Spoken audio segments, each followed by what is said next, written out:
Varicose veins కి సరైన చికిత్స కోసం సంప్రదించండి ఎవిస్ హాస్పిటల్. వెల్కమ్ టు అందమైన జీవితం. నమస్తే కళ్యాణ్ నమస్తే చక్రవర్తి. జయ గారు. నమస్తే. నిన్న నాకు రాజమండ్రి నుంచి ఒక మెయిల్ వచ్చిందండి. పేరు ప్రసాద్.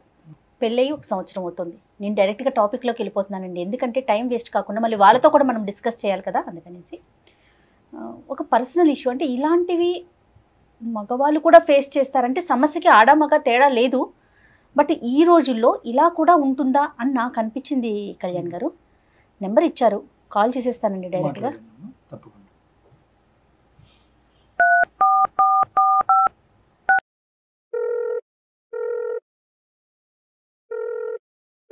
హలో, ప్రసాద్ గారండి? అవునమ్మా. నేను జయానండి, అందమైన జీవితం ప్రోగ్రామ్ నుంచి కాల్ చేస్తున్నాను. మీతో మాట్లాడొచ్చా? మాట్లాడచ్చమ్మా, మాట్లాడండి. రైట్. నాతో పాటు డాక్టర్ కళ్యాణ్ చక్రవర్తి గారు కూడా ఉన్నారు. అమ్మా, మీరు నాకు మెయిల్ పెట్టారు, దాన్ని ఒక బ్రీఫ్ గా డాక్టర్ గారితో మాట్లాడండి. లేదమ్మా, మా అక్క కూతుర్నే నేను పెళ్లి చేసుకున్నాను. మ్మ్. మా పెళ్లి అయితే చాలా గ్రాండ్ ఇయర్, అంటే చాలా గ్రాండ్ ఇయర్ గా జరిగింది. మా అక్కల అమ్మాయి ఎదురు ఇల్లే, మా కరెక్ట్ గా మా ఇంటి డోర్ తీస్తే వాళ్ళ ఇల్లు డోర్ తీస్తే మా ఇల్లు. ఓకే. ఇలా నేను అమ్మాయి కదా అని చెప్పి కట్నం కూడా తీసుకోలేదు. ఏం కట్నం తీసుకుంటాం, అక్కల పాపం చేసుకుంటున్నాం, కుటుంబంలో చేసుకుంటున్నాం. కుటుంబం గురించి మాత్రమే ఆలోచన అండి నాది ఎప్పుడు కూడా. మా కుటుంబం అంటే మా నాన్నగారు కూడా లేరండి, చనిపోయారు. మనం ఒక స్థాయిలో ఉండాలి, మనం నలుగురికి కొంచెం దీనిగా ఉండాలి, ఎవరిని మనం తల తెచ్చుకోకూడదు.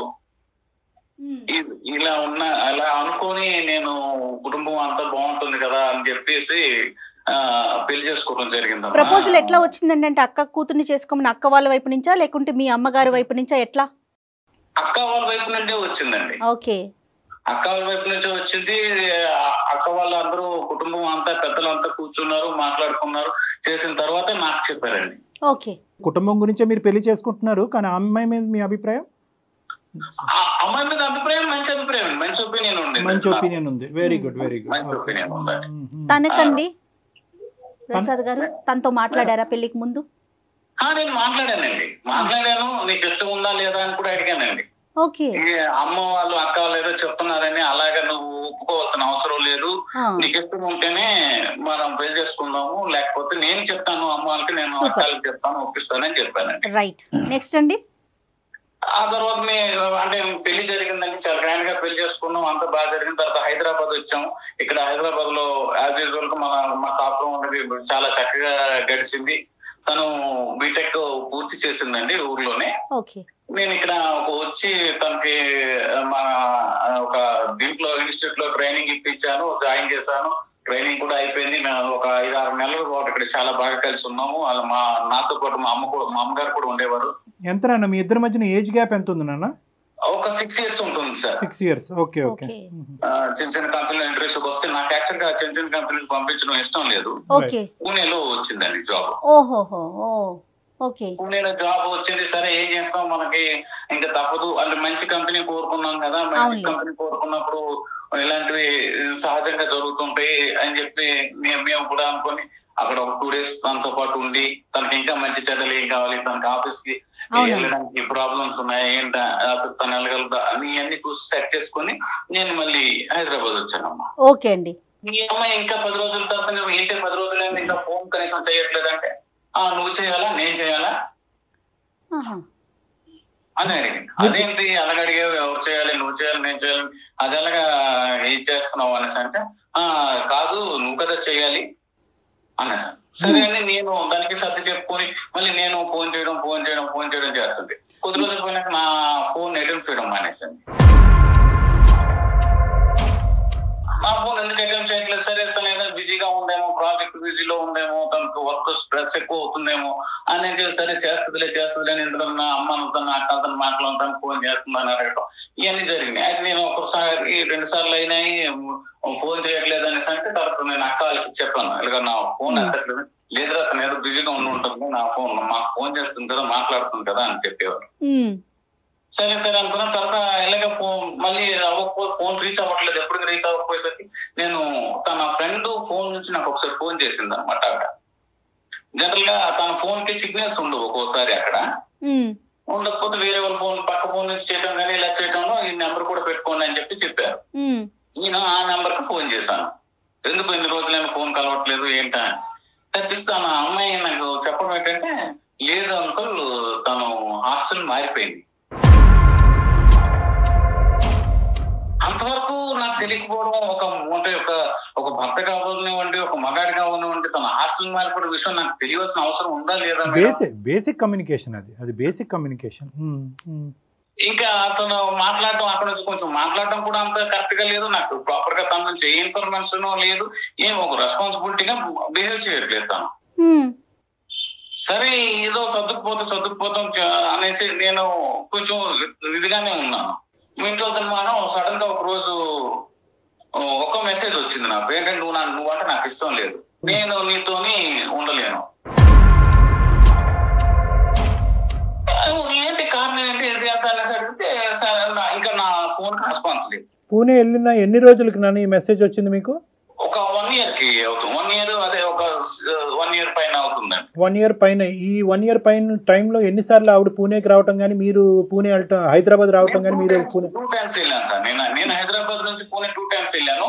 తను పూణే నుంచి మా ఇంటికి ఒక 2 times వచ్చింది. అప్పుడు ఎలా ఉంది? మీరిద్దరు ఫేస్ టు ఫేస్ ఉన్నప్పుడు రెస్పాన్స్ ఎలా ఉంది? బాగానే ఉంది సార్. అప్పుడు ఏమి ఇంటికడ కూడా వచ్చినప్పుడు కూడా అలాంటి ఇదేం లేదు సార్. మీకు ఎటువంటి అనుమానం కానీ ఏది రాలే? ఏం రాలేదు సార్ నాకు. ఓకే, మీరు చాలా పేషెంట్ గా ఉన్నట్టే లెక్క. 1 year అంటే మనల్ని కదా డాక్టర్ గారు వాళ్ళు. అదే మన అమ్మాయి అన్నట్టే మీరు ఉన్నారు. కానీ ఆ అమ్మాయి మీరు ఓన్ చేసుకున్నంత ఇదిగా అమ్మాయి మిమ్మల్ని ఓన్ చేసుకోలేదు కదా. చేసుకోలేదు. ఇలా జరుగుతున్న తర్వాత ఎప్పుడైతే నేను మెసేజ్ చదివానో చేశాను, వెంటనే పెద్ద బావ గారికి ఫోన్ చేశాను. ప్రాపర్ గా నాతో మాట్లాడలేదు, ఇలాగా అని చెప్పేసి నేను ఆయనకి చెప్పాను. అసలు ఏం రెస్పాన్స్ లేదనమాట. అసలు ఏమనుకోవాలో ఏమో తెలియదు. నేను ఫోన్ చేసినా కరెక్ట్ గా తనకు ఫోన్ చేస్తే ఇంకా అప్పటి నుంచి నా ఫోనే ఎప్పుడు లిఫ్ట్ చేయలేదు. ఆ అక్కలకి అమ్మాయికి ఏది అడిగినా అంటే మా అమ్మగారికి మా అన్నయ్యకి అయితే ఏం తెలియదండి ఈ విషయంలో. మా అక్క వాళ్ళకే తెలుసు అనమాట. తర్వాత ఏం జరిగిందండి? సడన్ గా పెళ్లి కూడా చేసేసుకోండి. పెళ్లి చేసుకుందా? పెళ్లి చేసేసుకుందండి. ఎక్కడ? పూణేలోనే పెళ్లి చేసు అంటే పూణే కదండి, తను ఢిల్లీ అబ్బాయిని పెళ్లి చేసుకున్నారు. అయితే ఆ పెళ్లికి మా అక్క కూడా అటెండ్ అయింది. ఆ విషయం కూడా నాకు తెలియదు. Oh my god. ఏం అడగాలి, ఎవరిని అడుగుతాను నేను ఈ విషయంలో? మీకు ఎలా తెలిసిందండి తను పెళ్లి చేసుకున్నట్లుగా? స్టేటస్లు ఉంటాయి కదమ్మా. ఎంత ధైర్యం అండి, ఎంత ధైర్యం! మీకు ఒక రీజన్ చెప్పలేదు, ఏమి మాటలు లేవు, మంచి లేదు. ధైర్యం అంటారా, బరితెగింపంటారా, మరి ఇంకేమంటారు దీన్ని? నాకు అసలు ఏమి అర్థం కాలేదు. మా అమ్మకి చెప్దామంటే అమ్మ బాధపడుతుంది, తను ఒక్కదయ్యే నాన్నకోలేరు. అలాగని అన్నయ్యకేమో ఏమి తెలియదు. అన్నయ్యకి చెప్తేమో అమ్మకి తెలిసిపోతుంది, ఇంట్లో మొత్తం తెలిసిపోతుంది. మీ సోషల్ కాంటాక్ట్స్ ఇవన్నీ ఆ ఊర్లో మీ పాస్ట్ ఎలా ఉండేదండి? అంటే ఆ ఊరితో మీకు బాగా అటాచ్మెంట్, కనెక్షన్స్ ఉన్నాయా? అంటే ఫ్రెండ్స్, ఫ్యామిలీ ఇదంతా? నాకు బాగా ఉంది డాక్టర్ గారు. నేను పుట్టిన నేల డాక్టర్ గారు. అక్కడ మేము ఆ పరువు అనేటటువంటిది ఒకటి. ఇంకొక అంశం ఏంటంటే, మీరు అనుకుంటే కనుక ఈ అమ్మాయి కాకుండా వేరే అమ్మాయి మీ జీవితంలో, ఇంకా బెటర్ అమ్మాయి మీ జీవితంలో వచ్చి ఉండేది అవకాశం. అమ్మాయి నాకు లైఫ్ లో వచ్చేది, నా కుటుంబాన్ని గౌరవించే అమ్మాయి నాకు వచ్చేది. సో ఈ ఇష్యూతో మీరు వెళ్ళడం మానేశారా ప్రసాద్ గారు? పూర్తిగా ఈ రోజుకి 9 సంవత్సరాలు అయింది. పెళ్లి కొంచెం లేట్ గా జరిగింది, కానీ మా ఇద్దరికి ఎప్పుడైతే డిస్ట్రిబ్యూషన్ వచ్చిందో ఇంకా తను ఓపెన్ అయిపోయి వాళ్ళు వేరే అబ్బాయితో ఉంటున్నాను. మా అక్క కూడా ఢిల్లీలో అక్కడ పెళ్లికి వెళ్ళి అటెండ్ అయిన తర్వాత నేను ఇంకా వెళ్ళలేకపోయాను. మా ఇంటికి వెళ్ళాలంటే నాకు చాలా అంటే ఒక నిర్జీవంగా ఒక అర్థమవుతోందండి మీ బాధ. అర్థమవుతుంది. అంటే 2 వన్నిపోట్లు కదా ఇప్పుడు. ఇక్కడ ఒకటి అక్క, ఇంకో సైడ్ నుంచి సొంత భార్య. అంటే అట్లీస్ట్ ఒకరికైనా బుర్ర అక్కడ పనిచేసి ఉండాలి, ఒకరికైనా కొద్ది నీతి న్యాయం అనేటటువంటిది అర్థమై ఉండాలి. ఇంత అంటే మీ ఇంట్లోనే ఇలాంటి 2 వ్యక్తులు ఉన్నారు అనేటటువంటిది మీరు పసిగట్టలేకపోవటం, మీరు కానీ మీ మదర్ కానీ పసిగట్టలేకపోవటం, వీళ్ళ వెనకాతలు ఇంత పొల్యూషన్ ఉంది అనేటటువంటి ఆలోచన రాకపోవటం అనేది కొద్దిగా ఆశ్చర్యం కలిగిస్తుంది ప్రసాద్. తన ఊరు వస్తుందండి. ఆవిడ ఇదంతా చూడలేకపోయింది. ప్రసాద్ గారు, తను మీ మిస్సెస్ సారీ మీ ఆ అమ్మాయి ex కూడా అనలేము, ఎలా అంటాం? ఎలా ex అనాలి? అనలేము. అసలు ఏమని మీకు డైవర్స్ అవ్వలే కదా? సంబోధించాలో డైవర్స్ అవ్వలేదు డాక్టర్ గారు. ఇప్పుడు స్టిల్ ఈ రోజుకి కూడా ఇప్పుడు మనం మాట్లాడుతున్న ఈ క్షణంకి కూడా నాకు డైవర్స్ అవ్వలేదు. ఎన్ని రోజులు అయింది వాళ్ళు పెళ్ళి అయ్యి? ఢిల్లీలో ఒక పెళ్లి జరిగిందండి. తర్వాత మళ్ళీ ఊరు తీసుకొచ్చి మళ్ళీ ఊర్లో కూడా ఒక పెళ్లి చేశారు. మై గాడ్, అయ్యో దేవుడా. ఊర్లో పెళ్లి జరిగిన విషయం కూడా మళ్ళీ నాకు తెలియదు. మళ్ళీ ఎవరెవరు ఫ్రెండ్స్ ఫోన్ చేసి మా అక్క చెల్లిళ్ళు అంటే బంధువులు ఉంటారు కదా. అవునవును, ఊర్లో అంటే తెలిసిపోతుంది కదండి. మరి ఏం చెప్పుకున్నారట ప్రసాద్ గారు ఊర్లో పెళ్లి చేసేటప్పుడు? ఇప్పుడు మీరు సొంత మేనమామ, ఎవరు అడగలేదండి? ఏం చెప్పారట ఊర్లో? నిలదీయలేదు ఎవరిని? పంచాయతీ పెట్టలేదా? ఏంది బరి తెగింపు ఏంటి, ఈ వ్యవహారం ఏంటని? ఊరికి కొంచెం దూరంలో వేరే పల్లెటూరు దగ్గర ఒక టెంపుల్ లో మామూలుగా పెళ్లి చేసేసి పెళ్లి జరిగిపోయిందని ఊర్లో తీసుకొచ్చి అందరూ పరిచయం చేశారు. మరి ప్రసాద్ ఏడి అని అడగలేదు? అదే కదా ప్రసాద్ ఏది అడిగారు మేడం, అడిగిన వాళ్ళు అడిగారు కానీ ఏం అడుగుతారు ఇంకెలెక్టివ్ చేసినాక? అది కాదు ప్రసాద్, మీ తరపున మాట్లాడేటటువంటి ఊరు పెద్దలు ఒక్కరు లేరా? ఏమ్మా నీకు డైవర్స్ అయ్యిందా? ప్రసాద్ ఎక్కడికి వెళ్ళాడు? ఆ ఊర్లో ఒక పేరు ప్రఖ్యాత ఉన్నటువంటి ప్రసాద్ను వదిలేసి ఈడు ఎవడో ముక్కుమోహం తెలియని పెళ్లి చేసుకోవటం ఏంటి అనేది ఒక్కరు కూడా నిలదీసే అవకాశం లేదండి అక్కడ? ఒక క్వశ్చన్ కూడా రేస్ కాలేదా? అడిగారు డాక్టర్ గారు, అడిగినా ఏమో సమాధానం లేదు. అందరం తీసుకెళ్లి మా అక్కే కదా పరిచయం చేస్తుంది, తీసుకెళ్లి ఈడే అలవాడని. అంటే ఇంక అన్ని తెగించున్నారా వాళ్ళు? లేదంటే మీతో ఇప్పుడు ఐదరు వాళ్ళు అయినా భయంకరమైన తెగింపు బరి తెగింపు ఉండాలి, లేదంటే మీ సైడ్ అసలు నోరిప్పి మాట్లాడే వాళ్ళు అయినా లేకపోయి ఉండాలి. నెగటివిటీని ఏమైనా స్ప్రెడ్ చేశారా? పోనీ అలాంటి అంశం ఏమైనా ఉందా మీ గురించి? మీ గురించి ఇంకా ఏదైనా భిన్నంగా ఏమైనా స్ప్రెడ్ చేశారా? ఏం లేదు, నా గురించి ఏం స్ప్రెడ్ చేయడం లేదు. అందరికి తెలుసు అక్కడ తను రకరకాల నేను చెప్పాను, నేను మీకు చాలా చెప్పాను. ఇందులో ఒక మగాడిగా మీరు ఒక సమాధానం చెప్పండి, వీటన్నిటిని తట్టుకుని ఎలాగ మనం నిలబడాలి? వెనక నుంచి వెన్నుపోట్లు సొంత కుటుంబ సభ్యులే, ఎక్కడో దూరం వాడు చేస్తేనే అరే మోసం చేశాడు అనుకునేటటువంటి ఈ రోజుల్లో సొంత కుటుంబ సభ్యులే మీ జీవితాన్ని నాశనం చేశారనేటటువంటిది చాలా బాధాకరమైనటువంటి అంశం, కాదనట్లేదు. కానీ ఇక్కడ కొన్ని మనకు వచ్చేటటువంటి ప్రశ్నలు ఏంటంటే, మీ సైడ్ నుంచి బేసిక్ కాన్సెప్ట్ ప్రసాద్ అనేటటువంటి తెలియనటువంటి ఊర్లో, మనిషి గురించి తెలియనటువంటి ఊర్లో ప్రసాద్ని ఇంత అన్యాయం చేస్తారా అని ఎదిరించి నిలదీసేటటువంటి వ్యక్తి కనిపించకపోవటం అన్నది ఇక్కడ ఆశ్చర్యం కలిగించే అంశం. రెండోది, ఎవరు ఎందుకు ఏం చెప్తారండి? ఇక పెళ్లి ఇప్పుడు ఢిల్లీలో పెళ్లి అయిపోయింది ఫస్ట్ టైం సంగతి కొంతవరకు స్ప్రెడ్ చేశారు. సరే, దీనంతటి యొక్క ప్రభావం మీ మీద ఎలా పడిందండి? అంటే 9 years పాటు ఒక భయంకరమైన వనవాసం గడుపుతూ, మీరు వనవాసం అంటారు అంటే ఎందుకు మిమ్మల్ని మీరు ఎందుకు ఇంత శిక్షించుకుంటున్నారు? నెంబర్ 1.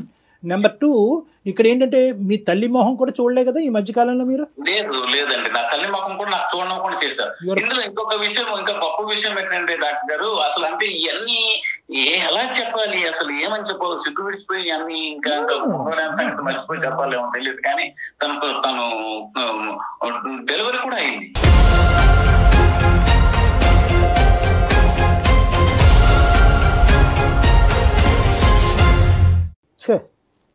రీసెంట్ గా డెలివరీ అవుతూ తను ఇంట్లో ఉంది, వచ్చింది, నాకు తెలీదు.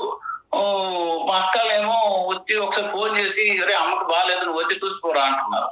కుటుంబంతో పని లేదు, బంధువులతో పని లేదు, సమాజంతో పని లేదు, ఆఖరికి చట్టంతో కూడా పని లేకుండా, అంటే ఎటువంటి ముందుకు వెళ్ళకుండా. కాదు డాక్టర్ గారు, ఇదే పని నేను చేస్తే, నేనే ఇంకొక మ్యారేజ్ చేసుకుని ఇంకొకటి చేస్తుంటే ఈ సమాజం కానీ ఈ ల్యాండ్ ఆర్డర్స్ కానీ 10 కేసుల్లో ఇప్పటికి జైల్లో ఉండేవారు మీరు. అంటే 10 కేసుల్లో మరి ఎందుకు అంత వివక్షత చూపిస్తున్నారండి ఆడకి మొగకి?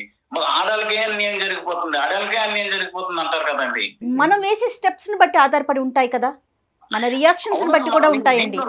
అన్యాయం ఎవరికైనా అన్యాయమే, ఆడకైనా అన్యాయమే, మగకైనా అన్యాయమే. మీరు 9 సంవత్సరాలు అయింది, కన్న తల్లిని కానీ పుట్టిన నేలని కానీ తాకలేదు. మీరు కట్టుబాట్లకి మీరు పెట్టుకున్నారు. మీరేదో బరి తెగించి వేరే అమ్మాయితో లేచి వెళ్ళిపోయినటువంటి పద్ధతిలో మీరు మాట్లాడారు. కాదు కళ్యాణ్ గారు, ఊర్లో ఎవరైనా అనుకోరు ప్రసాద్ ఇన్ని సంవత్సరాల నుంచి రావట్లేదంటే తనలో ఏ తప్పుందో అని అనుకోవటానికి అవకాశాలు మీరే ఇస్తున్నారు కదా ప్రసాద్ గారు. ఒకటి ఏంటంటే ఇక్కడ రిపేర్ చేయగలి, ఇక్కడ కాంప్రమైజ్, నెగోసియేషన్ అనేటటువంటి స్థాయి నుంచి ఇంకో లెవెల్కి వెళ్ళిపోయింది ఇది. ఓకే, నిజంగా అటువంటి ఆలోచన శైలి ఉండేటటువంటి వాళ్ళని ఈ మొత్తం అంశాన్ని ఒక పద్ధతిగా తీసుకెళ్ళి ఉండేవారు. ఇక్కడ పద్ధతి లేదు, మర్యాద లేదు, ప్రేమ లేదు, ఆప్యాయత లేదు, సమాజ విలువల మీద గౌరవం లేనటువంటి వ్యక్తుల మధ్యన అనవసరంగా మీరు అంటే ఇలాంటి వ్యక్తుల్ని ఎంతో కొద్దో గొప్ప అసెస్ చేయాలి. అంటే పాస్ట్ గురించి నేను మాట్లాడుతున్నానని పుణ్యమే కారం జల్లుతున్నట్టుగా మీరు ఫీల్ అవ్వద్దు. ఎంతో కొంత మన ఇంట్లో ఉండేటటువంటి మన కుటుంబం మన ఊర్లో ఉండేటటువంటి వ్యక్తుల్ని అసెస్ చేయలేకపోవటం అనేటటువంటిది ఇక్కడ ప్రధానమైనటువంటి అంశం. రెండో అంశం ఏంటంటే ఇక్కడ మీరు అస్సలు ఈ ఇష్యూ గురించి బాధపడుతూ మిమ్మల్ని మీరు హింస పెట్టుకుంటూ బాధ పెట్టుకుంటూ అవతల వాళ్ళ నుంచి వచ్చే సానుభూతి కూడా మీకు అవసరం లేదు. మీరు ధైర్యంగా తలెత్తుకుని ముందుకెళ్ళి హ్యాపీగా మీ ఊరు వెళ్ళి మీ అందరి కుటుంబ సభ్యులు ఏమండి మీరేం తప్పు చేశారండి ఇక్కడ? Simple straight forward. ఏమండి ఇప్పుడు మీరు ఆ అమ్మాయి చేసినటువంటి తప్పుకి మీరు మొహం చాటేసుకుని ఉండవలసినటువంటి అవసరం లేదు. ఇది గుర్తుపెట్టుకోండి.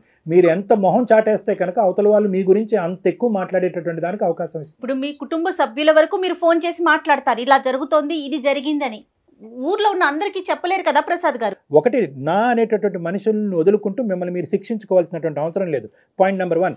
పాయింట్ నెంబర్ 2, మీరు ధైర్యంగా అక్కడికి వెళ్ళి మొహెత్తుకుని తిరిగితేనే అసలైనటువంటి ఉండేటటువంటి ప్రజలందరికీ కూడా అసలు మీరేంటి అనేటటువంటిది తెలుస్తుంది. నెంబర్ 3 ఏంటంటే మోస్ట్ ఇంపార్టెంట్, మా కొడుకు ఎప్పుడు మా ఊర్లో అడుగు పెడతాడు, ఇదేంటి కన్నటువంటి పెరిగినటువంటి ఊరిని వదిలేసి ఎక్కడో అజ్ఞాతవాసంలోకి వెళ్ళిపోయేటటువంటి అనుకునేటటువంటి మీ తల్లిదండ్రులకి ఒక సేదనిచ్చినటువంటి వాళ్ళు అవుతారు. సో మిమ్మల్ని మీరు ఇక్కడ శిక్షించుకోవటం అనేది ఆపేసేయండి. మీ గురించి మీరు సిగ్గుపట్టడం అనేది ఆపేసేయండి. ఎవరో చేసినటువంటి తప్పుకి మీరు సమాధానం చెప్పుకోలేనటువంటి భయంకరమైన పొజిషన్లో ఉన్నాను అనే ఫీలింగ్ తీసేసేయండి. First you have to come out of this depression. మీ ఏ ఆలోచనతో ఈరోజు మాకు చేశారు అనేది ఇక్కడ ప్రధానమైన అంశం. ఇక్కడ వాళ్ళని శిక్షించడానికి ఒక దారి ఉందా అని అడగటానికి గురించి అందమైన జీవితానికి కొంతమంది ఫోన్ చేస్తూ ఉంటారు. నా పరిస్థితి ఏంటి, నా ఫ్యూచర్ ఏంటి అనేటటువంటి దాని గురించి కొంతమంది ఫోన్ చేస్తూ ఉంటారు. నేను ఎవరికి చెప్పుకోలేనటువంటి బాధ కాబట్టి మీతో చెప్పుకుంటే నాకు కౌన్సిలింగ్ ఇస్తారనే ఉద్దేశంతో చేస్తాను. మీరు ఏ యాంగిల్లో చేశారు అనే దాన్ని బట్టి ఈ రోజు మా పరిష్కారం ఉంటుంది. శిక్షించాలి అనే ఉద్దేశం నాకు లేదు, నా కుటుంబ సభ్యులు అనుకుంటే that is totally up to you. కానీ ఈ రోజు ఏంటంటే మిమ్మల్ని మీరు శిక్షించుకుంటున్నారు. You're giving pain to yourself and to your own family, ఎవరో చేసిన తప్పు గురించి. సో ఎందుకంటే నేను ఎలా వెళ్ళి చూపెట్టుకుంటానంటే కనుక మీ అంతరాత్మను ఒక్కసారి అడగండి, మీరేం తప్పు చేశారన్నది. మీరేం తప్పు చేశారు ఇక్కడ? మీరు తప్పు చేయనప్పుడు మీ అంతరాత్మకి ఏ తప్పు చేయలేదనేటటువంటి భావం మీకు ఉన్నప్పుడు ఎందుకండి మీరు భయపడటం ఎందుకు, బాధపడటం ఎందుకు? బాధపడకుండా ఎలా ఉంటామండి? నేను నా కన్న తల్లిని, నా కన్న నేలని మర్చిపోయాను, నా తల్లిని మర్చిపోయాను, నా అన్నయ్యని మర్చిపోయాను, నా వదినని మర్చిపోయాను, నాతో కలిసి పెరిగిన వాళ్ళు, చదువుకున్న వాళ్ళు అందరినీ మర్చిపోవాల్సి వచ్చింది కదా. మీరు ఫార్వర్డ్ స్టెప్ అయిపోతే ఇంకొక రోజు పెరుగుతుందండి. ఆ మర్చిపోయిన దాంట్లో ఇంకొక రోజు యాడ్ ఆన్ అవుతుంది. డెఫినెట్ గా మీరు ముందుకు అడుగులు వేయాల్సిందే కదా ప్రసాద్ గారు. మీరు పెయిన్ ఇంక్రీజ్ చేసుకోవాల్సినటువంటి అవసరం లేదు. ఇప్పటి వరకు మీకు ఇచ్చుకున్నటువంటి పెయిన్, మీ కుటుంబ సభ్యులు మీరు కలిగించినటువంటి బాధ పరోక్షంగా కానీ ఇండైరెక్ట్ గా కానీ డైరెక్ట్ గా కానీ ఇంక ఇక్కడతో దాన్ని స్టాప్ చేయండి. ధైర్యంగా ఉండటానికి మీరు ప్రయత్నం చేయండి. మీ కుటుంబ సభ్యుల మధ్యన ఉండటానికి మీరు ట్రై చేయండి. ఆ చుట్టుపక్కల ఉండేటటువంటి సమాజం, ప్రసాద్ అప్పుడు ఎలా ఉన్నాడు ఇప్పుడు కూడా అలాగే ఉన్నాడు, ఈ స్టిల్ అండ్ ఎలిజిబుల్ బ్యాచులర్ అనేటటువంటి ఉద్దేశంతో ధైర్యంగా వెళ్ళి మీకు కావాల్సినటువంటి అమ్మాయి, మీకు నచ్చినటువంటి అమ్మాయి ఎక్కడో ఉండే ఉంటుంది, ఆ అమ్మాయిని పెళ్లి చేసుకోండి, హ్యాపీగా జీవితాన్ని ముందుకు కొనసాగించండి. ఇదైతే మాత్రం ఖచ్చితంగా నేను మనస్ఫూర్తిగా చెప్పేటటువంటి ఒక సలహా సూచన. మిమ్మల్ని మీరు హింస పెట్టుకోవటం అనేది ఇంకా ఆపేసేయండి. మిమ్మల్ని మీరేదో తప్పు చేసినట్టుగా ఇంకా ఆ ఫీలింగ్ అనేది తీసేసేయండి. స్టార్ట్ అయ్యే ఫ్రెష్ లైఫ్. రైట్ అండి. Okay madam. You have 110 opportunities Prasad, 110 opportunities. గతాన్ని వదిలేసి ముందుకు ప్రయాణం చేయండి. మీరు చాలా ఈజీగా చెప్పేస్తున్నారు డాక్టర్ గారు, గతాన్ని వదిలేసేయండి. ఎస్, అంతే కదండి. అవకాశాలు ఉంటాయి. ఇప్పుడు ఈ ఉద్యోగం లేకపోతే ఇంకో ఉద్యోగం చేసుకోమా, అయిపోతామా? ఈ రోజు ఫుడ్ లేకపోతే కనుక రేపు కూడా పస్తులు ఉంటామా? రేపు ఒక అవకాశం ఫుడ్ దొరికితే కనుక ఆ ఫుడ్ తింటాం కదా. అలాగే ఇది ఒక అవకాశం తర్వాత ఒక అవకాశం కాబట్టి మీరు ముందుకు వెళ్ళటం తప్ప ఇంకో దారి లేదు ఇక్కడ. Okay, good luck Prasad. Complete గా అతను ఒక కోణంలో ఉండిపోయారు, ఒక యాంగిల్ లో ఉండిపోయాడు. ఏంటంటే నేను నిజాయితీగా ఉన్నాను, నేను సిన్సియర్ గా ఉన్నాను, వీళ్ళు నన్ను మోసం చేశారు కాబట్టి వీళ్ళు ఎందుకు మోసం చేశారు అనేటటువంటి ప్రశ్న అడుక్కుంటూ అక్కడ ఉండిపోయాడు. కానీ ఇలా మోసం చేసేటటువంటి మనుషుల మధ్యనే మనం సమాజంలో ఉన్నాం కాబట్టి మనం ముందుకెళ్ళటం తప్ప ఇది ఆలోచించుకుంటూ ఉండకూడదు అనేటటువంటి యాంగిల్ అతనికి అతనికి రావట్లేదు. అతను ఏంటంటే అతను హింసించుకుంటున్నాడు. ఏ స్థాయి వరకు హింసించుకుంటున్నాడు అంటే కనుక ఈ మొత్తం అంశానికి నేనే కారణం అనేటటువంటి స్థాయిలో ఆ ఇమాజినేషన్ లోకి అతను వెళ్ళిపోయాడు. సో కాబట్టి మనం ప్రసాద్ గారికి చెప్పేటటువంటిది ఒకటే, ఇప్పటికీ కూడా అతను సాటిస్ఫై అనిపిస్తుంది మనకి. ఏంటంటే ఈరోజు సానుభూతి కావాలంటే చాలా మంది సానుభూతి చూపెడతారు. అయ్యో ప్రసాద్ ఏంటి నీ జీవితం ఇలా అయిపోయింది, ఏంటి జీవితం ఏంటి నెక్స్ట్ అనేటటువంటి మాట్లాడేటటువంటి వాళ్ళు అతనికి కావాలి. అలా చెప్పేటటువంటి సలహా సూచన తీసుకుని అతను ముందుకు ప్రయాణం చేయాలి. రైట్ అండి. నమస్తే కళ్యాణ్ గారు. నమస్తే.